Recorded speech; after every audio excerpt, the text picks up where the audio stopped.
Vážené dámy, vážení páni, dovolte mi privítať na dnešnom slávnostnom akte jeho excelenciu Ivana Gašparoviča, prezidenta Slovenskej republiky,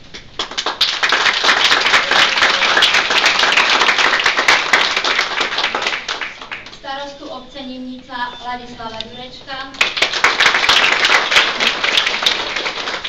a generálneho riaditeľa Kúperov Nimnica Martina Pavlíka. Poprosím ich zároveň o slávnostný príhovor.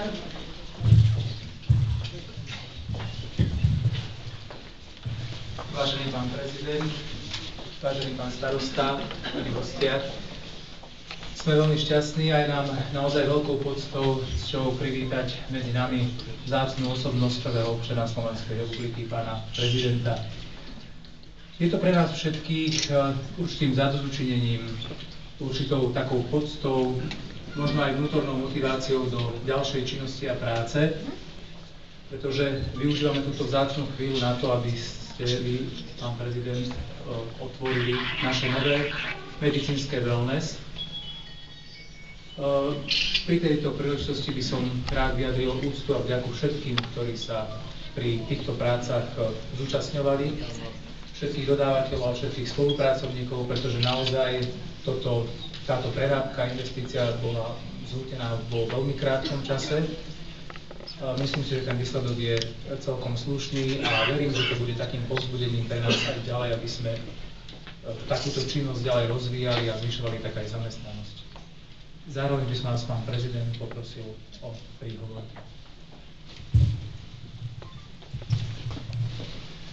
Vážený pán starosta, pán riaditeľ, milé dámy a páni, bol som veľmi rád, keď som dostal pozvanie od vedenia Kúpeľov prísť dnešný deň sa pozrieť, za tu všetko nové udialo a prestrielnúť pás.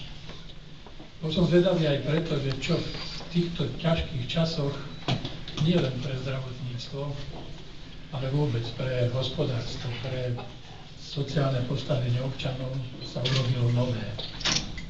Som veľmi rád, že v čase, kedy kúpeľníctvo stratilo skoro 14 000 zamestnancov v priebehu niektorých reforiem, sa podarilo tu v Nimnici vybudovať alebo dobudovať niečo nové a nie, že neprepustiť ľudí, ale ešte navýšiť zamestnanosť. Chcem preto všetkým poďakovať, že takto dokážu pomáhať občanom.